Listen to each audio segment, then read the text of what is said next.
Hello and welcome back to Dev Game Club, a weekly podcast in which two veteran game developers look at games from the past to discuss their relevance and impact today. I'm Britt Duville, and I'm joined as always by my co-host, a man who so far has managed only to break my heart. Tim Longo, that's for sure. Yeah.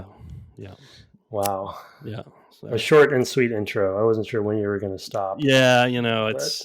I could have gone further with that because there's more to that quote. Her monologue, Yeah, she has a tendency to monologue. We are, of course, returning to Portal. We played approximately half the game last week. I think actually we broke it down pretty well on time, although the final level here was a lot longer than I remembered. The final quote unquote level, the last test to the end. But yeah, there's also some surprises in terms of where the story takes place and things, or where the story goes, which was also later than I remembered. It was really kind of surprising to revisit this. So we'll kind of dig into that and then eventually get to our takeaways in this episode where we wanted to make sure we gave Portal plenty of time because it's really important and wonderful game despite its brevity. So yeah. Anyway, where would you like to kick off, sir? I guess, choosing sort of randomly, I guess, from my thoughts,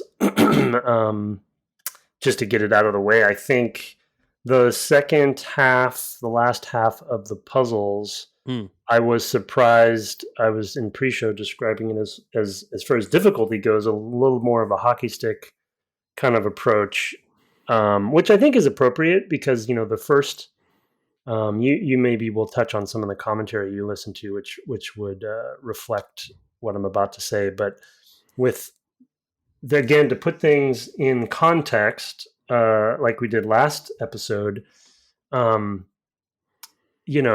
portaling wasn't really a thing. Mm-hmm. So, it's actually become, since this game, obviously it's become more common in Unreal and other engines as well, even in multiplayer.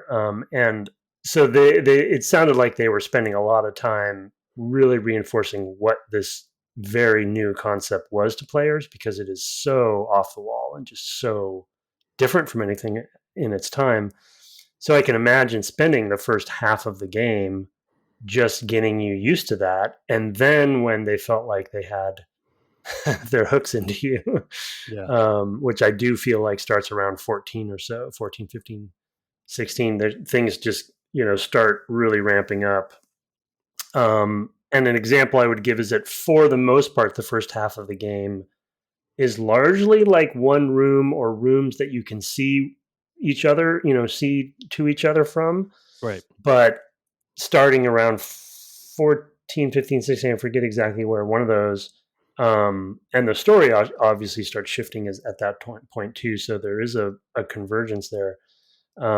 There starts to be pieces of the puzzle, steps in the puzzles that are in different rooms, sometimes even having to travel to those other places, remember what's going on in those other rooms, which is another skill curve thing, and then having to go back to the previous room to do something, you know what I mean? So, and you're shepherding certain elements from one room to another. And so I had forgotten, like, I definitely, I'll tell this story later, but I definitely has started to merge 1 and 2 in my head in a couple ways, and was thinking that this game was simpler.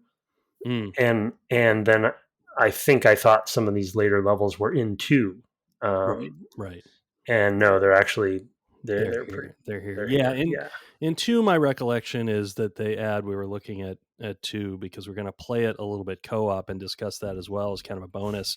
But in 2, the big things I remembered were, well, other than story things, some of which were pretty great, was the like the gels that like made you go super fast, or things like that. I think there were a couple different types, and like, so they were adding new mechanics kind of in the middle of that game to kind of like embiggen it, to fatten it up. I think it is a much more involved game from that standpoint.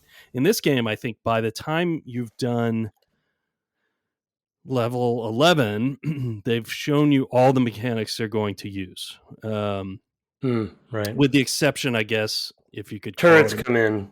Turrets. Yeah, I guess turrets are the one thing that come in and the sort of like the fire, the incinerator. Right. But Yeah. that's really just But largely, yeah, yeah, yeah. that's really just a trigger. That's a special kind of trigger that they use for to break your heart about your companion cube. I love that bit. And then you get to use it again afterwards, which is a lovely bit of revenge. But yeah, so you're right. The turrets do come in at 16. That's it's also get some narrative deepening at that point, which is like, wait a minute, they replaced the whole test. Like, how many people have like why? um, and it's there's been a lot of kind of little bits and things where you're like, oh, she's a little broken, and you're like, but you're not sure, But yeah, I mean, the major sort of portal based mechanic, I guess I would say, is the momentum, right? And a lot of the late puzzles involve the momentum more than anything else. It's like I've got to put a thing here so I can get some momentum, so when I eject out of here I'll shoot up higher in the air and I can place a new portal higher somewhere else and then still land and go even faster and things like that. And you can get going quite fast. If you at one point I put directly above the orange and blue were kind of directly above each other and just was like falling through constantly, and you just kept going. You do reach a sort of terminal velocity. I don't think it goes endlessly, but it is very amusing. And of course you can just stop at any time. It's like you just kind of step off the ride and you're fine because you've got those mechanical legs or whatever. Yeah. But that I think is the trickiest mechanic to sort of understand and think about spatially. Like, okay, when I come out of there, if I'm going fast enough, I'm going to end up traversing through the air, this kind of distance, which is, as she says, speedy thing goes in, speedy thing comes out. But that's like reasoning about that as a player is often tricky. And yeah, some of the rooms do involve like, how am I going to get over there? And then the final boss involves like, you don't have enough time to move around quickly unless you use the portal gun. Like, that's the big critical insight, is like you can cover large distances by just using the portals all the time. The first time I was playing it, I'm like, this feels like it's harder than it should be. And then I'm like, oh, duh, I'm running from here to there. What am I doing? I can just step Yeah. through a hole in the wall. So Yeah, I forgot and pretty sure to bring up that I have a macro point about that, but yeah. Yeah, I mean and another example for the hockey stick curve for me is in the multi-room stuff that I was talking about is shepherding the energy orbs. Oh, the orbs, yeah. You know what I mean? Like there's Some of those are timing based, and maybe 16 or no, it's probably more like 17 or 18. There's times when you have to get it down a hallway and ricochet into certain way. Like there's a lot of ricocheting going on, but you have to ricochet at a certain time, and then there's timing based ones, and then you have to hit a button right as it's coming through a portal, then reuse the portal. So there's like a lot of great timing based ones that are and that's one of the things I just love about the puzzle design in this game. And we talked about it last time. It obviously is a bread and butter for any good puzzle game, but there's many times when I come into a room and I'm like, this looks impossible. Yeah. I don't understand how this is going to work. And then you think, okay, the momentum thing, there must be something below me where I can jump down to get escape velocity or whatever, et cetera, et cetera. And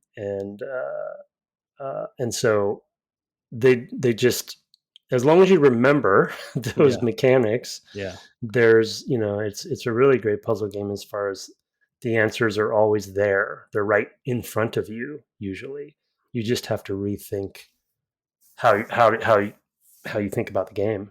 Yeah. I mean, good examples of that are things where where there are the fizzlers, I think they call them in the documentary track, which is the material enhancement grid or whatever it's called, emancipation grid. The sort of blue dots that sometimes you've got to get one of those particles But whenever you step through one of those walls, all your portals are going to go away. So Yeah. you have to think about like, well, how do at each step do I get the particle someplace useful to me so that I can get it turned, 90 degrees and then another 90 degrees to get it from this box to that box. How do I do that if I can't just use portals to cross those barriers? Right. Those were great puzzles. I didn't look up, any help for any of the puzzles here. I actually found the momentum puzzles kind of the easiest to think Mhm. about for myself, but also like the hardest to do in some cases, especially the ones where you're getting shot up into the air and you have to find the rotation quickly to Yeah. shoot. Because setting up the rotation on the portals is one thing that when you're being shot around momentum wise is kind of hard to think about as you're moving. And you're like, okay, what direction do I want to enter? Oh, never mind, I'm through it now. And now let me try to turn and face the area I want to shoot my next portal at. Yeah, the one thing that I think, if I have two small criticisms, that I wonder if they do anything about this in two, but um, I'm pretty sure that depending on what direction the portal is when you create it, it will dictate how it will try to auto orient you when you go through it. Mm-hmm.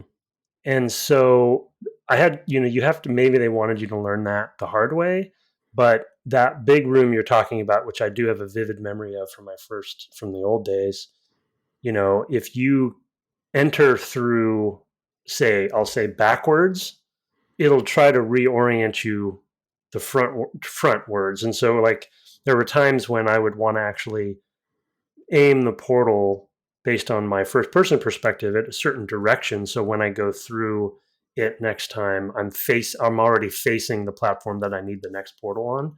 Mm-hmm. And you mentioned in pre-show too that it's constantly trying to quote unquote help you by orienting you and making you upright. But there's times when I think the game fights that, Mm-hmm. and those are really tricky things for people to understand what's going on. I Yeah. think, at least I for mean, me, it's like, I think the rule is actually pretty simple. It's just hard to understand as it's happening. And in that room in particular, because they're not lined up sort of as steps, but like it's a step forward and then you have to turn to the left 90 degrees and that's a step forward from there. And then you have to turn left to 90 degrees again. I think the problem there is that if they were just sort of consecutive steps that just climbed in one direction, it would actually just work.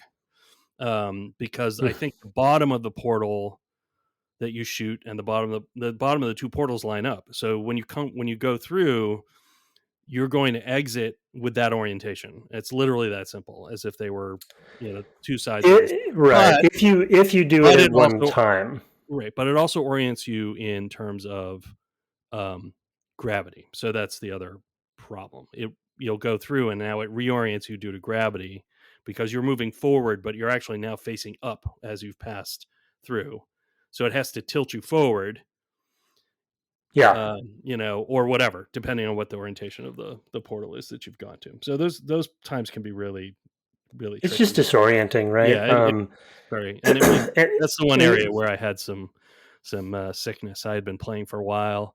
It's a source engine game; those tend to make me sick. And even though obviously there's a pip right in the middle, the portal target, I still sometimes have trouble with those. I was fine. I took 10 minutes and came back for the rest of the game, but I needed to step away for a minute after I did that one room. yeah, I mean, it's not. I can see, but puzzle design wise, how they would have the instinct to create more, what I'd call twitch based puzzles and Mm-hmm. timing based puzzles that are more skill oriented rather than logic oriented. However, I don't think the game excels at that stuff. Oh yeah, totally agree. Even just the aiming curves on the stick, I don't think are fully appropriate, at least in their default state, for those sort of pinpoint. I'm flying through the air. I need to hit this portal situation. Yeah. So I yeah. mean, So anyway, I they're totally agree with stretching. that 'cause I would find that I was coming up. I mean, the reason why that room made me so sick was because I was coming up through those holes multiple times, and just like going straight up, orienting, just missing it, Yeah. shooting over it and whatever. You don't quite get high enough to make it easy. So there is that twitch element, and like you said, the curves on the sticks are not great. Maybe it's easier with mouse. Mouse and keyboard. I didn't play that way. Yeah, right. I was playing on sticks too. Yeah. Yeah. So obvious.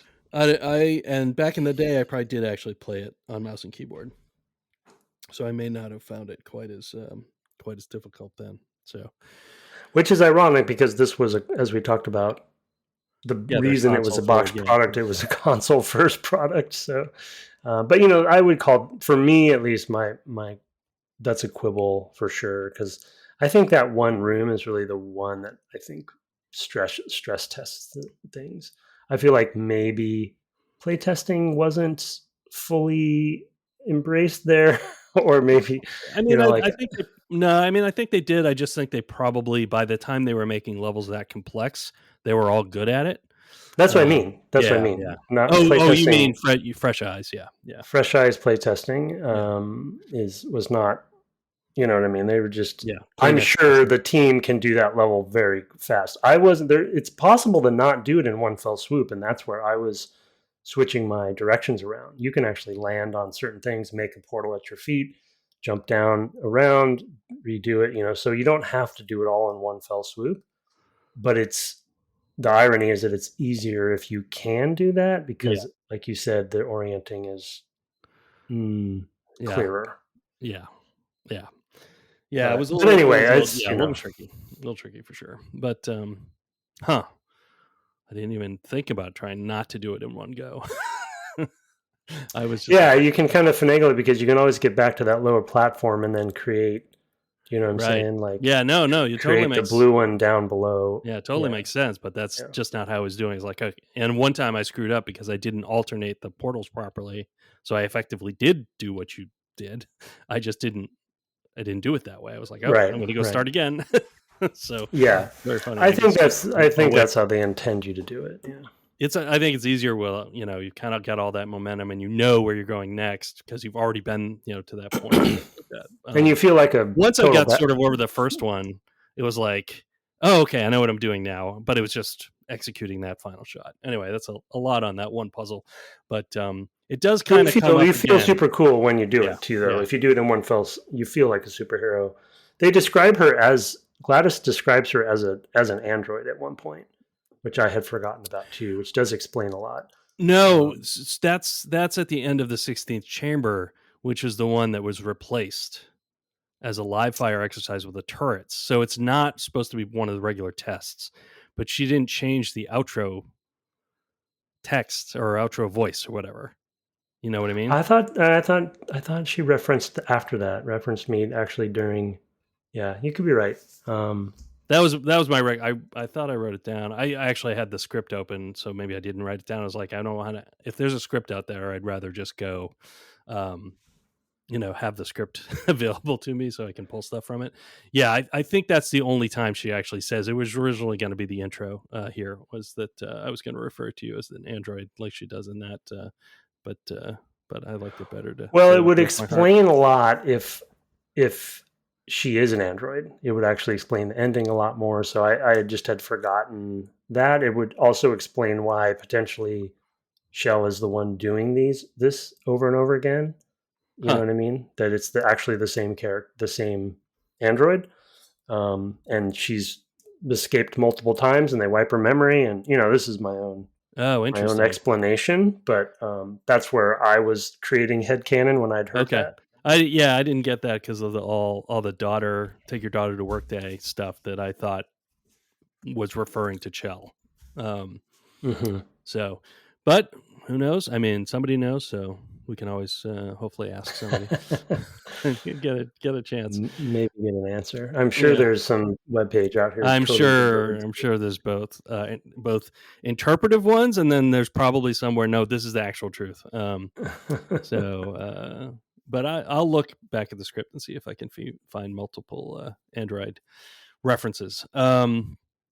So one of the things that those puzzles kind of ramp you up to, and we'll get to the story aspects that kind of accompany this, but are, something you called the sort of sense of freedom when you escape. I wanted to kind of pick at that a little bit. I sort of felt it, but I think not to the degree that you did. So I want, can you tell me why you described that?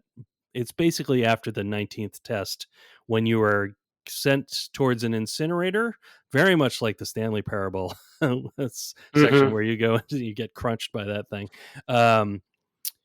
But here you're kind of like, you see it coming for a long time. You're like, well, what am I going to do about this? And you're going to, of course, you still got the guns, and she's she's telling you it'll be okay. The gun is rated for temperatures of 12,000 degrees or more. It'll be fine. It's very very entertaining. But yeah, why did you feel the sense of freedom there as you described it? Well, I mean, it's obviously still puzzles, and it's still linear, and it's still level designed out to be a specific, path. But for me, like, so they start. I think it's probably gonna have to talk about the story. We can talk about the story at the as same well. time. Yeah, but they're starting to tease in through 16 and beyond. They're starting to tease in this sort of like these escaped versions of some test subjects who have gotten behind the walls and writing things on the walls, and people are living back there and trying to escape this whole test thing. And you get a sense that GLaDOS kind of confirms later that you don't see other people here, right? Like everyone seems to be dead. Yeah. And GLaDOS seems to be their cause, and she explains that later a little bit too. There's really also like the tick marks, like marking the days. Right. I was like, are they marking the days, or are they marking like I'm this number of person being here? Exactly. Yeah. So it's like, it's for you stuff for you to figure out. But yeah, so I mean, the reason I bring that up is they're giving you this sense of, okay, this could have very easily just been a very clinical test chamber game where the whole story and context was you taking these, like basically up until 15 or 14 or something, you're just taking these tests, right? And they just get harder and harder, and there's humor and funny, and whoever this narrator is, blah, blah, blah. And then that's it. Like, you're just taking these tests for aperture. But luckily and I think this is one of the things that contributes to the sense of freedom for me. And when I say freedom, I don't necessarily mean literal like open world freedom or something like that, systemic freedom. But when the player is forced to basically break free, escape, right? And now you're behind the scenes, and GLaDOS doesn't want you there. And of course, every room is still a puzzle, but in some cases, there's actually a couple different ways you can do some of the rooms. Yeah, I noticed. So there still is a little bit of creativity there. That's but also true of her, of the turret. The first turret puzzle, feels very much that way to me as well, where it's because you've got a bunch of blocks you can use. There's a bunch of ways you can sort of take out turrets, so you can either use a block to kind of advance on it, or you can to kind of make a wall for yourself that you can hide behind, so you can kind of take shots, or you can kind of pop out and shoot under it so it falls through a portal underneath it. I mean, there's lots of kind of tactical ways, but they're not very strategic, like solving a whole puzzle problem. They're more like, in this moment, what do I want to do, rather than there's one kind of solution to this puzzle overall.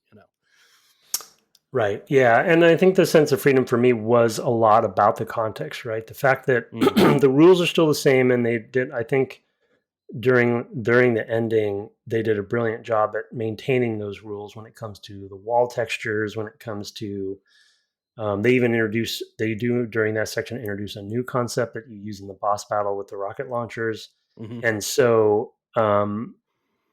I appreciated having the same rules, but feeling like I was escaping, right? Feeling like I'm figuring out how to get out of this building myself, because the context has completely shifted. And, and the narrative reinforces that, because you get a sense from her that you've done that, and she doesn't want you there, and maybe you've done this many times before, who knows, right? Maybe this is all not, it's all orchestrated. And it's all, I mean, that's where the sort of interesting whatever message or metaphor in the game is. It's like, is this does Chell have free will or not? Is this all just part of the plan, etc.? Has Right. GLaDOS actually been taken out multiple times? It's even implied late in the right before the credits, right? Right. That maybe is the case. But Yeah, the sense of and freedom it's for me also is just like I'm free. I'm free. Literally, I've created freedom for myself, and now I'm getting up to that random catwalk. I'm behind the scenes. I'm in the observation rooms now that I saw before. Some of them very literally, like, oh, I'm looking over like some of the first levels that you played from the observation room. right, It's yeah. like I broke free, Yeah. and um, I thought that was that a great sense touch. was great. I love the like, oh man, I was in there. Uh huh. Yeah. The the thing I was going to say is that it's very much on a story level. It's very sort of similar to BioShock in that it's the player, the meta aspect of like the players being told constantly, well, you've got to do this and do this and do this, as is the character, right? It's very much like that kind of meta narrative, working on two levels, Yeah. in this game as well, which I had kind of forgotten about. I mean, any game where you're being told to follow a specific set of tasks has that kind of feeling, but there are games that lean into it more, and this is one of them, I guess. Yeah, the direct connection that I just because I'd never played the Stanley Parable that I see now that because Hmm. that started off as a mod, I think, Yeah, it did. and I just feel like Portal launched 1,000 ships, so to speak, as Yeah, far as like this concept of unreliable narrator and what's really going on and this false sense of freedom, et cetera, et cetera. And yeah, even for a walking simulator where you're not actually mechanically doing very much, yeah, very very close connections there, which I appreciate. And narrative obviously is also sort of at the paramount for that, but I'll come up back up in my takeaways. But yeah, that's what I meant by freedom. It's like it's all contextual, it's not real freedom, but I love the feeling that I have this tool that I'm not supposed to have, and I can actually figure out how to get on top of that pipe, even right, though right, I'm not even supposed to be here. right. Or better yet, when they introduce the rocket launcher, it's like, oh, I need that cube. I can get the rocket to break that cube, that glass tube, so I can Right, get the right. cube. Yeah, It's yeah, like I thought of that. Like I didn't. The designers thought of that, but yeah, that's the trick. That's the trick to good design is you don't want people to think that it's a designed thing. You want them to think it's their idea, and just beautifully executed. yeah. No, absolutely. I mean, I think one of the things that I find kind of remarkable is how much this story comes so late. It's in the final fifth of the game. This Yeah. idea that there is a back room, more or less, or infrastructure behind all of these walls. I mean, you have the sense of that from the offices, but it's also like it feels like they are. It feels like they're just kind of like, well, of course, yeah, some people watch you do the thing. You can't see anybody in there, but you can imagine that were the case. And she's sort of, you get the sense she's reading more from scripts later as you go and things like that, or at least I did. And then you get to this point where it's like, oh, wait a minute, and I mean the thing is, like, you need that cube in that room, the first room in 16 that is like propping open the the bit Yeah. of things like that's needed for the puzzle, right? So it's Yeah. like, does she actually, like, what is this saying? It's like there's no other way that cube gets there other than being, there's no way to deploy a cube into that room, I guess is my point, that she could deploy a cube into that room. So why are those cubes there? Like, you just kind of, you start thinking about this stuff of like, wait a minute, like, is The this cake all is a lie. planned, or is it all not? Is this an accident really, or is it this a design? Like, which again ties into that meta layer of like, oh, is the designer seeing me here? Of course the designer is, but as you point out, but they want you to feel like they don't. So you have that same tension with the designer as you do with GLaDOS, which makes sense because of course GLaDOS is kind of stand in for the designer in that way. So I don't know, but it also just like coming that late And especially considering the degree to which it's the thing we all talk about. Like, I think the first, when I posted in our Discord, we were going to be playing Portal next, which I posted like last Tuesday in the morning or something. There are a bunch of cake emojis attached to the. It was like, that's the thing we talk about. And although she does talk about, I think, the cake before that point. Otherwise, the cake is a lie wouldn't make a lot of sense. It's pretty subtle. It's though, pretty subtle until it isn't. Yeah, is a good way to put it, for sure. So, but I was surprised seeing it come so late. I'd forgotten too. Yeah, because it's like, you're in 18, I think, and she says something like, the test is coming to its end, and or maybe even in 19, and I'm like, really? Oh, there's only 19 tests? That doesn't sound right. And then obviously very quickly you realize what's happening. And I think you mentioned it in pre-show too, the ending half of 19 after you do escape was also longer than it was very long. Yeah, very long. There's it's pretty, which I think is good, because it really makes it feel like you are outsmarting her. Yeah. But oh yeah, I mean, it also feels gargantuan, the building, right? The structure, or the underground. I said, structure, whatever. Right, I said this in pre-show too, and I have it in my notes. It's like, that's when Half-Life starts. Yeah. When you're like, oh, I'm in Half-Life now. It's like the aesthetics. And when I mean Half-Life is like, I'm in that canon now. I'm in that universe. Yeah. And even with the level loads, right? We're like, oh, it's like, this is familiar, even from a technology standpoint. The audio is familiar, right? Like the activation sound, audio design for the activation in Half-Life and in this and all our games in this world, and both positive and negative activation sound, I think, will be in my my DNA forever as a gamer, because it's like, those are just perfect sounds. Oh yeah, they really are. I mean, in terms of sound effects, this is one of those ones. I mean, we played both Half-Life and part of Half-Life 2. I think we did a bonus episode on Half-Life 2, and now we're playing Portal. And yeah, they all have that, both the aesthetic in terms of the visuals, but also the audio aesthetics are fantastic. And the I forget what they're called in Half-Life 2, but the aliens, they have that, that radio chatter sound as well. That's I always associate with Half-Life. And this sort of like, they're saying something in their language, it sounds like. Speaking of Half-Life, Black Mesa is mentioned here. Yeah. When you're back here, it mentions in the ending song we'll get to as well, but there's some slideshows that you can see. In some meeting rooms. Also very Stanley Parable. Very Stanley Parable, very appropriate, very like P&L focused for Aperture Science, trying to compete with Black Mesa, and how they're competitive and all this kind of stuff. Fun stuff. So good. I guess the last thing to cover mechanically is the boss fight, which feels a little different in some ways, not terribly different. It is still building on mechanics you've learned, like with the rocket launcher, diverting that through portals, thinking in portals throughout that fight.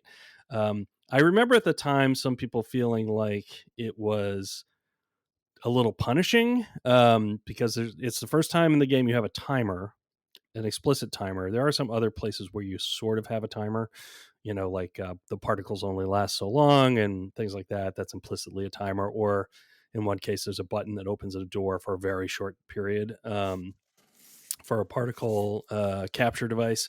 But this one is like, oh no, you're going to die in 5 minutes, so sorry. But, and then you're basically trying to take her apart. What are your thoughts about what happens if what happens if the timer runs out? I didn't have it run out. What happens? Like, does it explode? Like, what happens? No, it's the same as basically if you fall in any of the gunk. It's sort of a like red screening. Wipe. Yep. And then you just reload to that point. I did fail once because I had difficulty getting. Well, first of all, I wasn't properly thinking with portals, so I was doing a lot of running around that was pointless. Because the second time I'm like, oh duh, and like did it in like a minute and a half or 2 minutes or whatever instead of 5 or 6 or whatever is on the timer. Whereas the first one I was like, I have the last piece. I think I had like needed like 5 seconds more. So it's like just tantalizingly close. I mean, I messed up a couple things, right? There's places where you shoot out of portals and like have to get onto a deck that's, high up, and then there's another one that's you have to kind of launch yourself out so that you're going to get something that's hanging in the air, and kind of land on it / grab it as you go by. And that's tricky, but you have plenty of time for that as long as you think in portals for the rest of the movement. Yeah, remind me to come back to that point though, because I still want to make that macro point about that. But sure. And I have a quote from an unexpected source about this. Wow, Obama? Oh, I wish. Obama, I bet he'd be good at Portal. You see, GLaDOS. I knew this it was is really not what we should be doing here. This is not the way to solve our problems. I knew it. Okay. Moving on. I've also been working on a Claire Danes accent, but I'm not ready. Wow. Callback to last episode? Last episode, yeah. So yeah, I definitely did.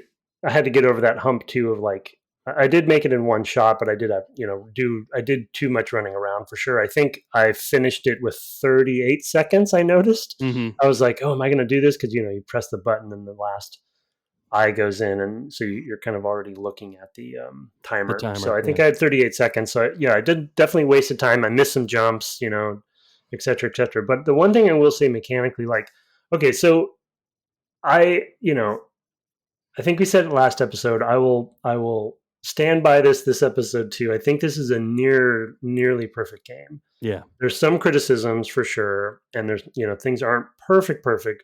And I think there's some things in the boss fight that might fall into that. But for me, I came into this boss fight, and yes, I played it before, but 20 years ago, whatever it was, I felt very equipped coming into this boss fight. Like I felt like as soon as that first of all, one of my takeaways that I'll get to later, everything was coming together here, right? Like the character that you've been hearing the whole time, she's there, she's a robot, she's got these eye orbs.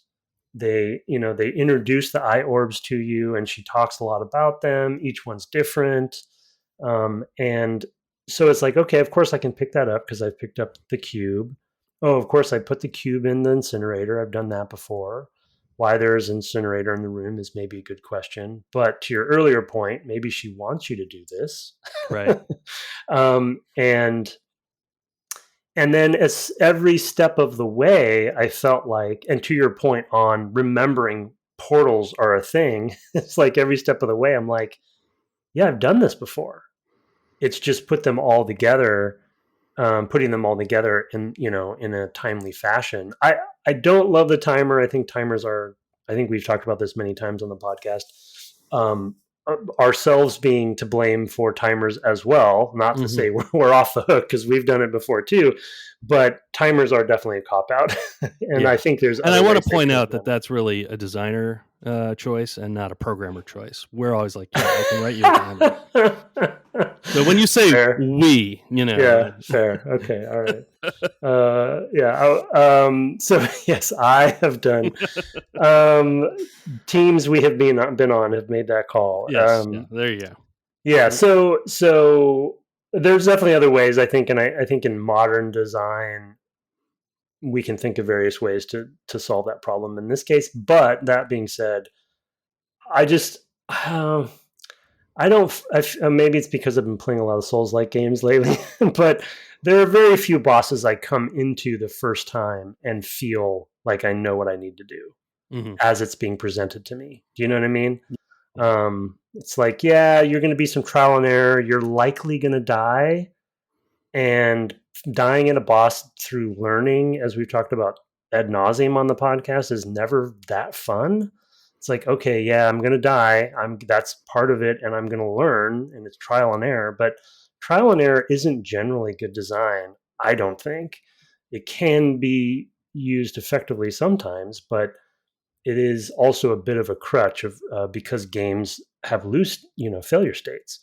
And I think the fact that, and maybe I just got lucky with my run, but the fact that I finished with 38 seconds left, like I was tense. The escalation was perfect. Like I missed some things, but it was enough time for me to recover. And I kind of, and I felt like a winner at the end. And we live in, and I'm not necessarily blaming. Everyone knows I'm a Dark Souls fan. I won't necessarily blame them completely, but I do think we're living in a world where bosses are often, Nintendo aside, maybe, but not even Nintendo's fully innocent of this. We live in an age where bosses are, trial and error, punishment based, and it was refreshing for me. Or even just too difficult. I mean, what I would say is that I actually feel like the sort of the kind of room before this with all the turrets, and then those two angled jumps you have to sort of use to get up higher. Mm-hmm. That felt like, oh, that's actually the final exam. That's the hard one. And then the boss fight actually felt properly like a little step down from that. Not quite as hard. Like, Mm-hmm. I did fail it the first time, and it was mostly like I said. I mean, because the second time I did it in under 2 minutes, I was like, oh man, I just Yeah. forgot to use this tool in the tool chest and spent all this time walking around, because I don't think there's a run button. So you can't go any I don't fast. There's think like, so. you can slower if you crouch, but you can't go faster than your walking speed. So you're kind of, other than by You using a came portal. close though, which is, I think, Yeah, I was telling, which almost is a there. good. I was Yeah. very, very close, but it was also like, um, I've played card games where it's like, oh, you want 7 points to be able to do this, like Dominion. I can remember playing that with Chris Ross and Susan McKinley Ross, friends of ours, that um, you constantly get up to this thing where it's like, well, the end game thing is like, you want this many gold to be able to buy this thing, and you're always just one shy, and it felt just like perfectly Yeah. balanced that would happen, and then it would kind of occasionally tumble over and be a big moment, and it sort of felt like that. Even though I just failed, I could have just as easily just succeeded, and I even at that last one was like, oh duh, I could use a portal. Why am I not using a portal to get to there more quickly? So yeah, anyway, it was It's a whole not thing. easy. Yeah, and Yeah, I'm being critical of general, yeah, Soulsian boss design. I'm not saying, and I do love them for reasons I've said before on the podcast and playing Silksong now, etc. So they have a place, but and I don't mean to sound overly critical of it, but there's a different kind of boss approach that I think is gratifying for players in a different way, and it is very, very difficult to achieve like this. That's why I think this is such a gem. yeah, yeah, yeah, Not totally. easy. I'm not Yeah. saying I could do better, but Well, I mean, it's a great ending, and we should talk about the sort of credits and the cake that does exist. The cake is not, in fact, a lie. There is a cake. You're just not really invited to the party, which I think is kind of amusing. It's like all of her additional, parts, if she wants to make a new version of herself, are kind of in there. Um, Basically, your your your results from defeating GLaDOS is that you die. Feels like you do point out that maybe you are put back in the test, and as you said, maybe you're an android. well, Interesting. the post credit scene. What is that? What does that voice say? I couldn't understand it, but then there's a achievement that might be the line. So when you're drug off, drug away from the surface, Yeah, the whatever robot that's dragging you away says something. Thank you for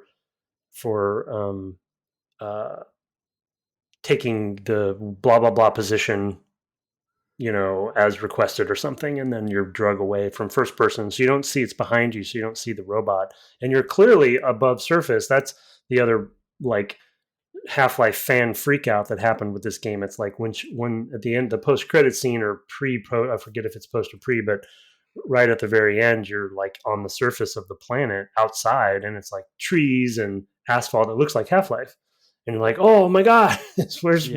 where's Freeman, and then you're drug away and it fades off, and then I think maybe the credits play, but it's sort of my interpretation of that is that robot is dragging you back to the tests. and you see the destruction from the explosion, like things falling into the camera and stuff. So, but then clearly from the cake scene, you see there's more GLaDOSes out there. So Yeah, lots and lots of GLaDOSes. I'm trying to with the find, cake, the yeah, with cake. the cake. Yeah, and so there's this great, while you're doing that, there's this great shot at the end where the camera. So again, if somebody listening hasn't played this game, please do. But if you haven't, there's a great tracking and kind of panning shot that sort of flies through this sort of storage room with a bunch of shelves, and on the shelves are a bunch of the orbs that make up GLaDOS. One thing we didn't mention during the boss fight, which from a narrative design perspective I thought was great, is that you come in and there's this great robot hanging from the ceiling, and she has different eye orbs that are kind of looking around. They're each a different color, and then as you're dismantling her and destroying each eye orb, they each have their own character. And so Yeah, you get this sense that each of the elements of her programming is one of those orbs. Like one is super nice and like very like, oh, hello, like kind of like the turrets are.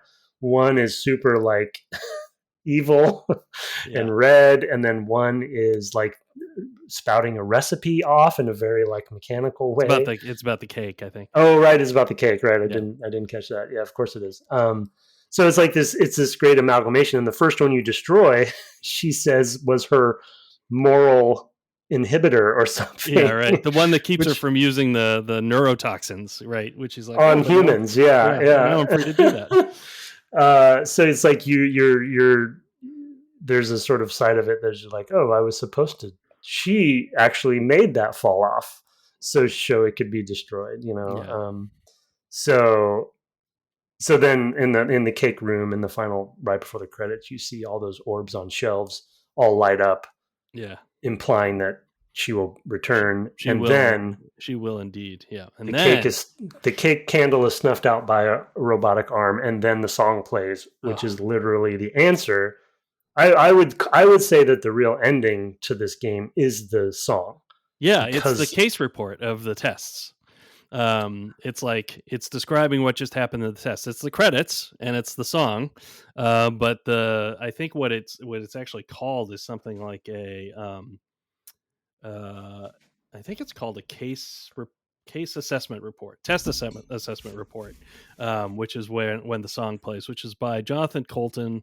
Um, I actually did not check. I assume it is also sung by the actress who plays um, GLaDOS, who's I think Ellen yeah, McLean. I think so. Yeah, Yeah, because she's also a singer. She's a classically trained opera singer, I believe, as well as being a voice actress. I was looking that up today. She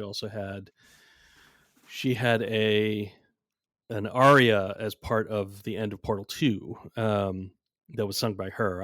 I don't think it was in character as GLaDOS. I could be wrong about that. It's been a while since I played that one, but anyway, it's yeah, the song and having the lyrics right there so that you can read them as they're going, as if you're on a like an Apple II console or a yeah. monitor rather, with the orange screen, amber screen we would call it, is just, chef's kiss, absolutely perfect, pitch perfect execution of how to deliver that song, as well as just being an amazing song about what you just experienced, and her being kind of triumphant about, like, yeah, we did some science here, and at the end of it, I'm still alive, which is of course the title of the song.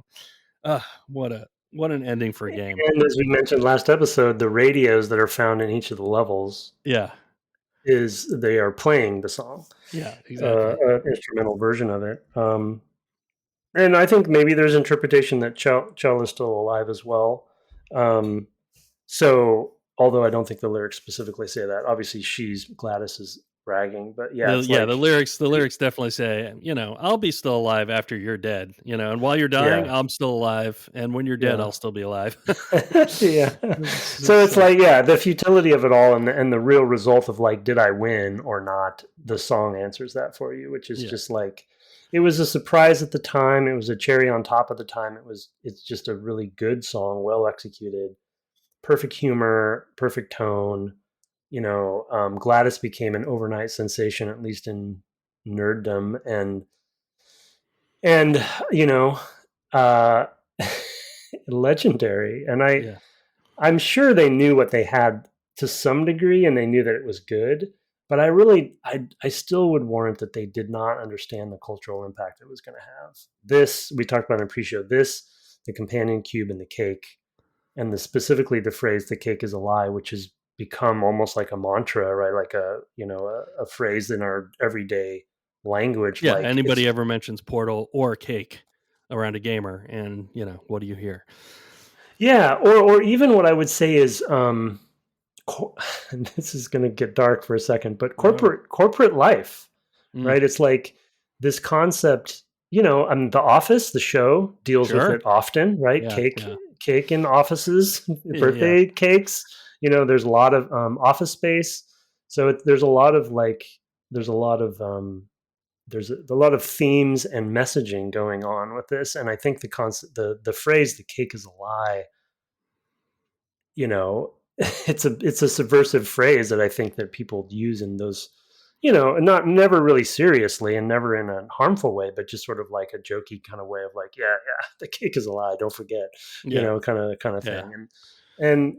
And GLaDOS is a personification, and even our whatever state we're in today with AI, Yeah. whatever, I won't make commentary on that, but it's just playing Portal right now kind of hit me in a different way because of that too. So it's like, I don't know. So on many levels, as any good art would. Yeah. I mean, the cake is a lie, but it's also not a lie, but also it is a lie because you can't actually have it. So it's like, I mean, there is a cake. It's just not for you. Yeah. Is kind of like You didn't a get big part of Chell it. didn't get to see the cake, right? Chell never saw the cake. The So player to sees the Chell, cake. it is, yeah, it is a lie. Yeah. She never really saw it. Yeah. Yeah. I do also love the way the companion cube is personified. Because you've had all these other cubes, and then they're not referred to as anything. They're just cubes, right? And then this is now the weighted companion cube, and it's got the little hearts on in the center of each side. And she will say things like, "Well, you're not allowed to take it with you," and then eventually it's like, "Well, you're gonna have to drop it in the incinerator." Which I did really quickly because I'm like, okay, I've done this before. So I just went and did it. But I remember at the time being like, can I subvert this? Like, is there a way to not do this? Yeah.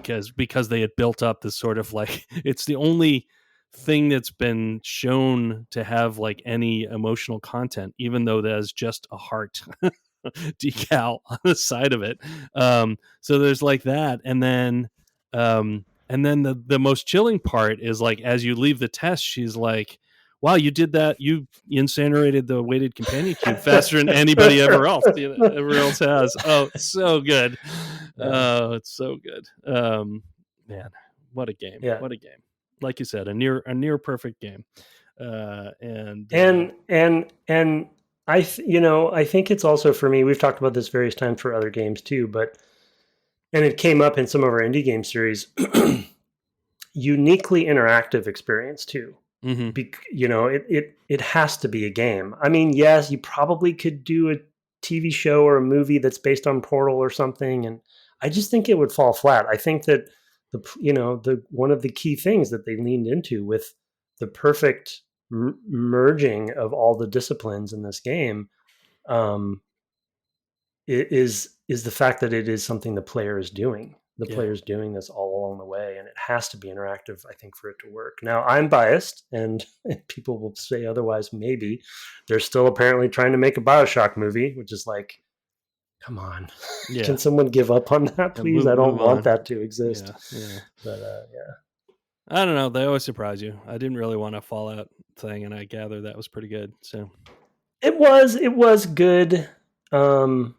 But it also isn't it isn't the games, right? You know, there's Yeah, another it thing. is. It's It's like trying to be something it's the else. world, right? It's It's its just own something thing using the else. world as its backdrop. Yeah, It's just something else. I haven't But watched it, so I don't have any. yeah, I have, but I think what I would hopefully not controversially say about it though is I don't think I would have said that about Fallout. I think I could have. Interesting. Yeah, yeah. I think that the fact that you are doing the things you're doing in Portal, like destroying the cube, like quote unquote escaping, and you're going through as a test subject and you're testing your sort of intelligence, if you will, or something like that, right? And your skills. Fallout is, you're making important decisions on that, but any narrative, any story has characters making important decisions. So I don't know. I feel like Fallout lends itself more to that. Yeah. Yeah, I mean, it's also just an environment which is rich, Yeah. rich Yeah. in It's storytelling empire good and backdrop for it. opportunity. Yeah. And Yeah. this, because it's so sort of bland and industrial, the only things that kind of come to mind, bland is not really the right word, but you know what I mean, kind of just sort of like very corporate in one setting and then very industrial in the other, I guess is what I mean. I mean, it makes me think of like, I don't know, like a Saw movie or something like that, or something like that, where it's like everything's grungy and grimy and gross, but that's just like the visuals, and it doesn't really get at the Yeah. sort of Yeah. what's actually going on in the I space. kind of, the only thing that comes to mind really quickly is Ex Machina. Yeah, that's which interesting. is Alex Garland. Yeah. I always get his last name, Alex Garland. Yeah. Anyway, no, that's a good one. As a contrast for another controversial statement, people will throw things at me probably to just as a counterpoint to my Portal comment about it. Needs to be interactive or should be, which probably nobody's going to argue with me on that. But I finished season 2 of Last of Us. Yeah. And the show, Yep. having played both games and generally like them. And I would actually say that it's a better show than it is a game. Yeah. Like, I don't think it needed to be a game. Yeah. So I'm like, what the heck is going on? I think it should have been a show all along. Yeah. And then just, be done with it. I feel that way. Well, I know we're not here to talk about this. We're not, and that's a game we may play someday. But I do think that I've only watched the first season. I haven't played the second game, although I know, broadly speaking, what happens. And I know that, and I'm just going to watch the second season, mostly because you've said, well, you don't really need to play the game. What I will say is that there are two places in the game where it feels important to be a game. In the first game, and the one is when Ellie is with the sort of religious preacher / cannibal guy in that building that she sets afire, which I think works well in both, but I think really hits home when you're playing her in that situation and feeling really weak. Felt stronger to me in the game. That's fair. And then the other is the same as where Joel is in the hospital, in the game, which I think is too long in the game, but at the same time has a greater impact and sets up the ending better, I think, than the show did. Yeah. So those are two moments that I think really hit. But again, we are not here to discuss The Last of Us now that we have done so. So let me go to that other topic though. So before I forget, yes, please do. Please do. So we have to do takeaways, so I'll make it quick, but your point about like running around in the boss fight and kind of like, oh wait, I need to use the portals. I had that multiple times in multiple puzzles throughout the game, and it only got worse as it got harder. Where I'm like, oh yeah, I gotta rethink. But once you free your mind of because you come into a first person shooter context, and that's the other revelatory thing about this game, with all these first person shooter assumptions, especially from Half-Life. You probably played Half-Life 2, so you might have the gravity gun, which was also a revelation. So you might have some of that kind of like, oh yeah, you can do other things in these games, like the gravity gun. So what's this portal gun? But you make some preconceived notions about like, okay, I need to get from here to there. So I run, like you said, right? Yeah. It's like, oh, wait a second. No, I can actually completely free my mind and do things completely differently. And it reminded me of this quote, about disco of all things. Sure. So Yeah. I don't think I actually talked about this on the Was it Burn podcast. Baby Burn? No, probably. No. It's a creator who has quoted about he's coined the father of disco. It's Giovanni Giorgio Moroder. Okay. Moroder. Anyway, people call him Giorgio, like for short. He's like a legend. He worked with Diana Ross. He ended up becoming a producer. But he kind of like There's a pioneered. substantial part of our audience, keep in mind, that doesn't know disco. Yeah. Well, he went well beyond that. Basically, Sure. electronic music. Okay. He's coined with that, and the reason I bring it up is in I'm a big Daft Punk fan. They have a song about him on their last album, and they interviewed him, and in there they have voiceover during the song of him speaking about how he kind of what revelations he had, and he talked about this concept of freeing your mind about rules in music, because if he hadn't done that, like merging classical music with electronic music, even using electronic instruments at all in music, synthesizers and things, like there's this really great quote that I won't butcher, but people, may look it up if you want to. But it reminded me of that, because the way he talks about it, of just like, hey, there's all these rules, but you have to free your mind. Once you free your mind, anything is possible. And that's the feeling I had in my own head, at least, when you escape. It's like, I freed my mind from GLaDOS. I'm smarter than her. I can go from that wall to that wall, even though the designer has designed it for me to do that, because I freed my mind. And there are very few games that I think, especially these days, I would, thankfully for your suggestion for playing it, I would put Fez in that category, where you're like, wait a second, I don't have to do things the way that I normally do things. It's Right. just very, very rare for that to be the case. Ueda, I think, did we talk about this on the podcast recently? Declared that the age of new mechanics is over. Yeah, So we it's talked like, about it because he was interviewing Keita Takahashi, I think is his last name, or his patronymic family name. Who was the Katamari Damacy. Yeah, we talked about that a couple months ago. Anyway, point being, it's like, what are there any new things, and having something surprise us is so rare, and you can see why sort of like a starburst happens around a game like Portal, where it's like, once the game comes out, it creates this new wave of thinking. And we've played games, like we've already talked about, that were influenced by it, out of order, but at least we've now played this.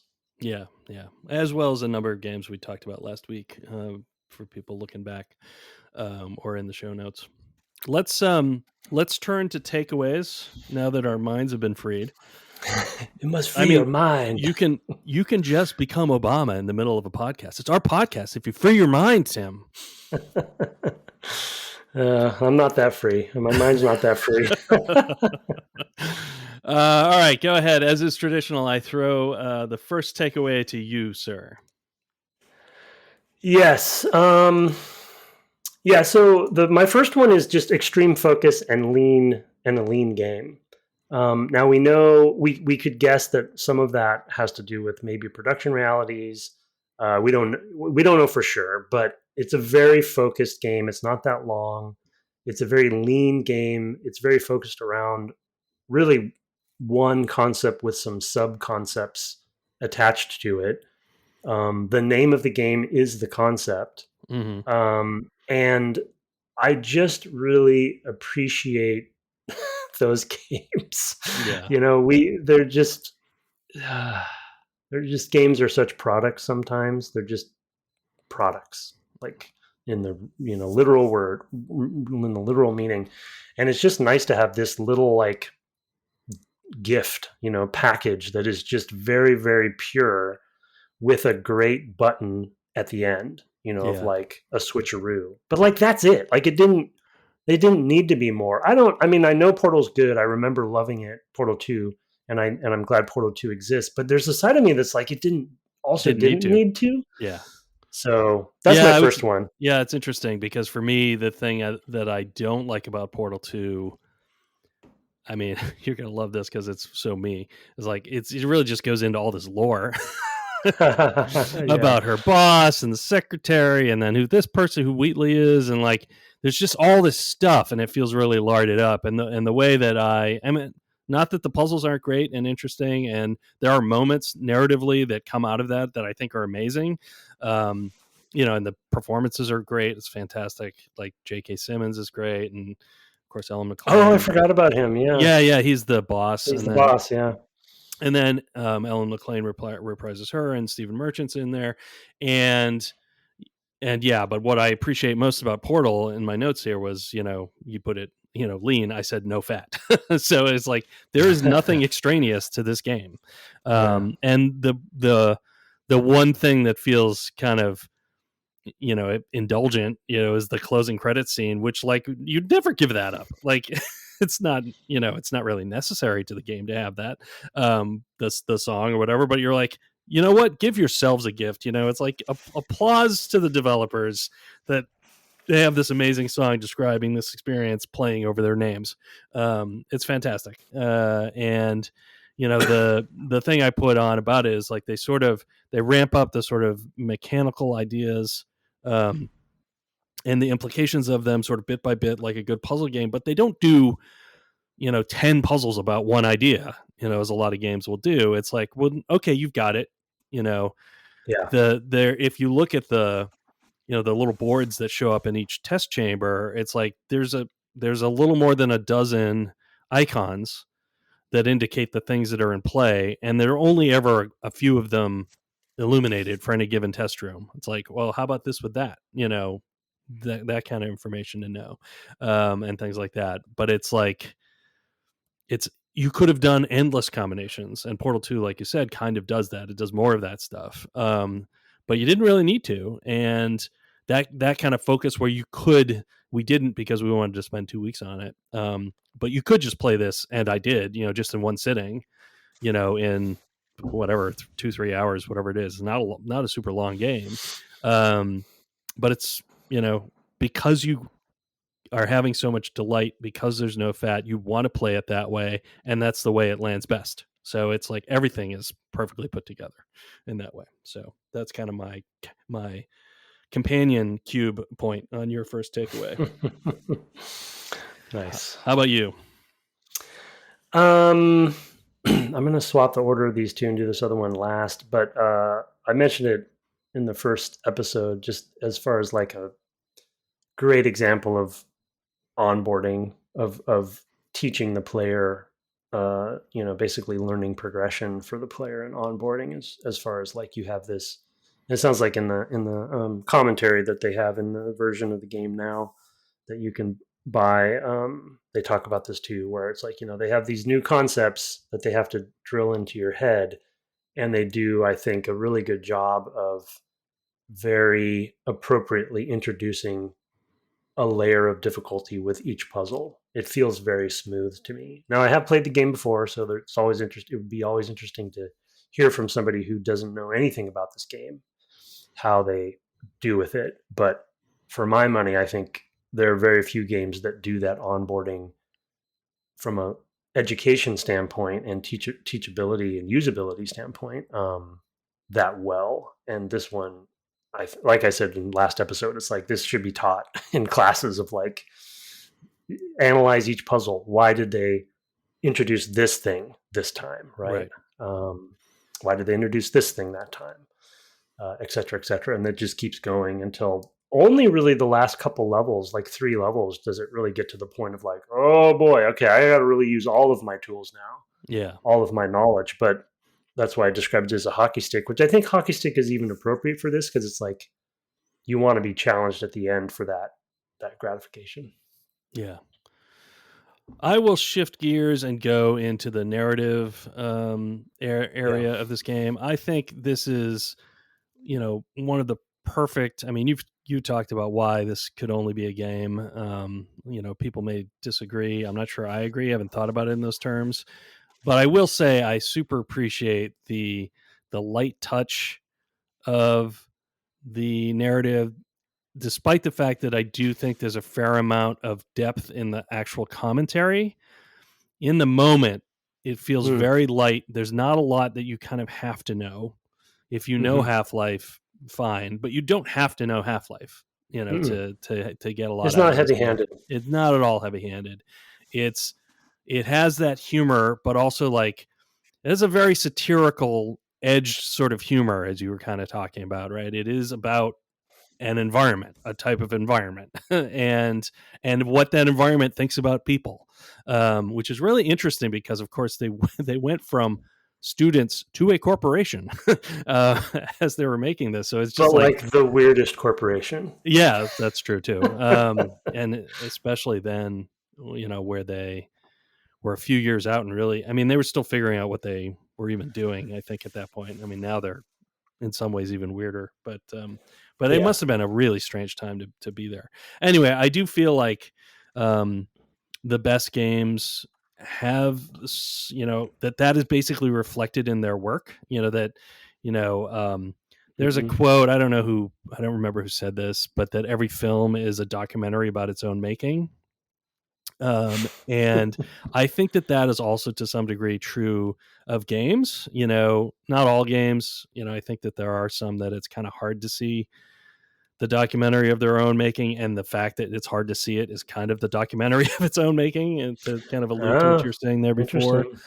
But this is one where I do really think, like we talked about a lot last episode in particular, like all this framing and narrative and the ramping all together, like as developers, we're like, oh, we know how they got to this. Like you can see that in every room, like, oh, okay. And then if you listen to the developer commentary, like they're exactly saying, well, we discovered that, that if you didn't like that, we really had to hit this hard, the Portal stuff in particular. So anyway, that whole ball of wax, I think, like they don't burden you too much with the narrative because you are using a lot of your brain on this crazy mechanic that is new, and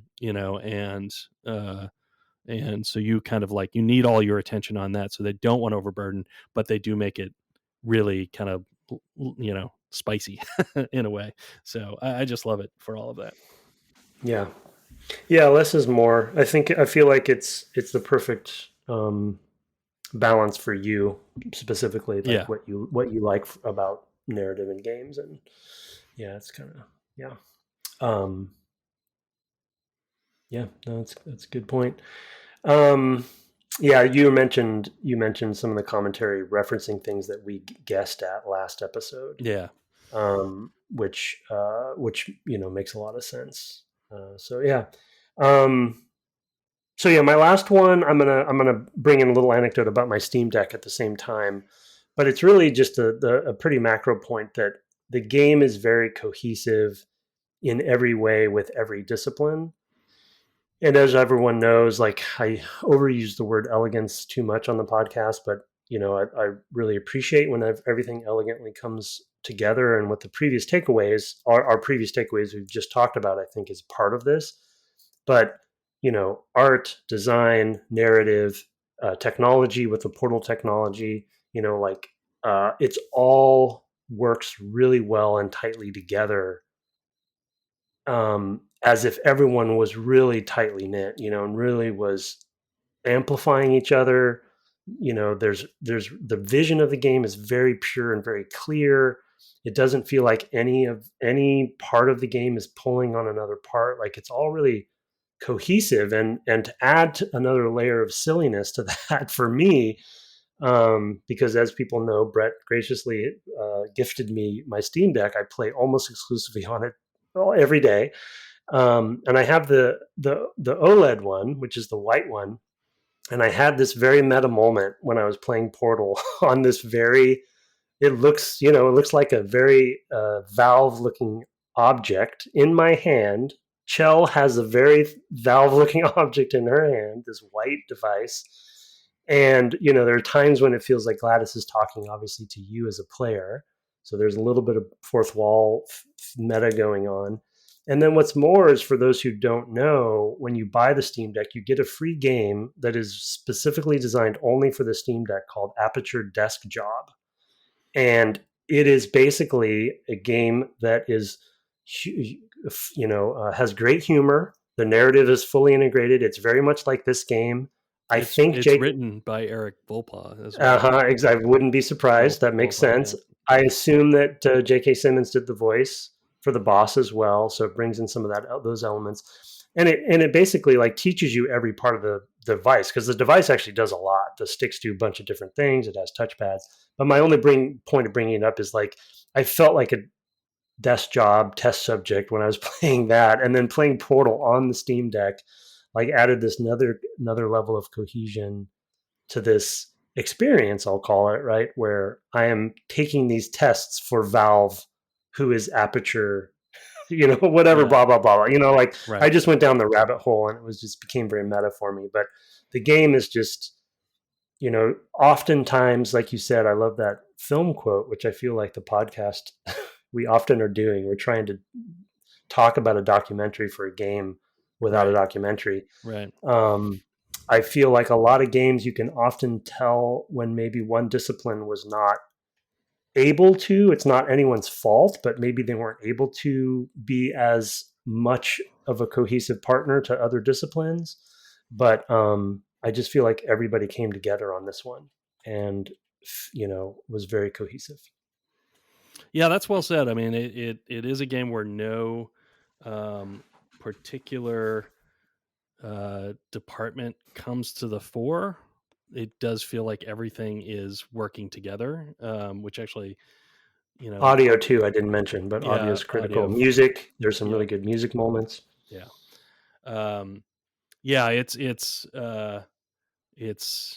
It's fantastic in that way. I mean, I think that's why, one of the reasons why we think of it as close to perfect a game as it could be.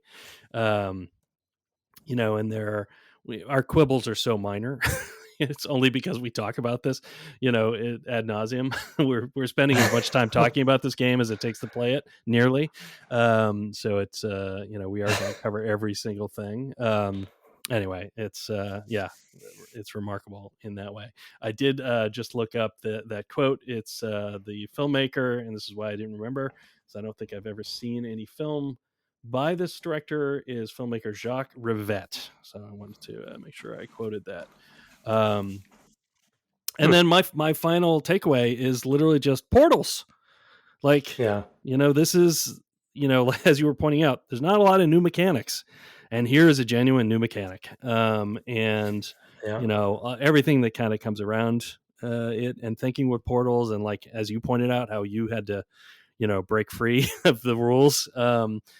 That's what portals allow you to do, and it is also a thing that requires everybody to pull together to make work. One of the things they talk about is they made portals safe in the sense that if the portal closes while you're in it for some reason, it just pushes you to one side or the other. You can't get hurt by a portal, right? They want it to be safe to play with, which I thought was an interesting point. That's a good point. Yeah, in the documentary or the dev commentary bubbles. That was one that I was like, I never thought about that, because you kind of, like, you sort of think of yourself as, like, either on one side or the other, but it's possible to shoot and sort of destroy the one you're coming from, or the one you're exiting in, and they just, I think, put you on the side that you have not pulled away, right? So, if you're exiting on the orange side and you shoot an orange one, you're going to get pushed back to the blue side that you just were stepping through. Anyway, it's a portals as a rendering technology were previously a thing. There are sort of portal based renderers. It's really just an optimization technique. Is you sort of can determine what's visible through a portal. It's not really, it doesn't do what this is doing, which is you're rendering from a particular point and doing like a screen grab and into a texture or whatever at that point. However, it's technically achieved. In portal rendering, it's more of a, like, what's visible through the portal from where I am. It's to try not to draw too much stuff and have it get clipped out by or drawn over. So it's kind of a rethinking of that to be like, yeah, but what if you could actually see to a different place from there? And it's a super cool idea, and it's the sort of thing where you see it and you're like, man, why didn't I think of that? Because there's not necessarily, like, it's not, you can imagine thinking of it, like, but at the same time nobody else did, and it's a beautiful thing, and I'm sure there's lots of problems you have to work out. It's, you can't actually infinitely look down a portal, so I'm sure they have to cut it off at some point, after so many iterations. You can't, you don't actually have an infinite regress inside the portals, and so many things like that, that are tricky to figure out. The orientation stuff we talked about, getting the momentum to feel right, but yeah, just fantastic idea to base a game on.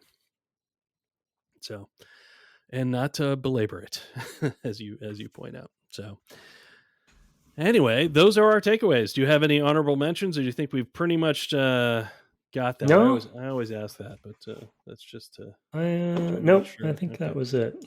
All right. Well, we're going to, we've been asking for reviews. Somebody in Discord said begging. I mean, come on, begging. That seems strong, but we have been asking for reviews. And was it Calamity? It was not. It was Bio. We did actually have a couple new ones. They're short but sweet. We like to read them anyway. So if you go ahead and read that first one, sir. Yeah, fantastic podcast from Endofunctor. Endofunctor. As I was reading that name, I was worried it was something I shouldn't be reading, but it's not. Got into this via Morrowind and Halo CE episodes, and have since listened to every episode. So there you go. Yeah. I feel like, thank you, Endofunctor. I feel like everyone has their game that that there was their entrance point. Were those the same year? I feel like those were the same year. In real life, or in release year, yeah. Oh, that could have been 2001. Yeah, no. I mean, I know that's Morrowind doesn't go that far. Well, maybe it does. Anyway, sorry if I'm getting that wrong. It feels like they're around the same time. Anyway, I have this other one from Paolo. I won't put your last name just to save your privacy. But thank you, Paolo. The subject is one of the best game design content on the internet. Whoa. As a wannabe game developer, I often search the web for game design videos, series, and podcasts. I often stumble into content that's either too shallow or is delivered in a convoluted, navel-gazing fashion. That's not the case for DGC. I've been a listener for almost a decade now, and Brett and Tim never fail to deliver valuable insights in an accessible and respectful way. These guys know what they're doing, and we're lucky that they're willing to share their knowledge with us, which is extremely kind. Wow, too kind. And humbling. For sure, but we thank you very much for that, Paolo. Yeah, thanks. Very, very, very kind. We'll try to live up to that review. Yeah, I don't think we always do, but we do try to do our best here. Yeah.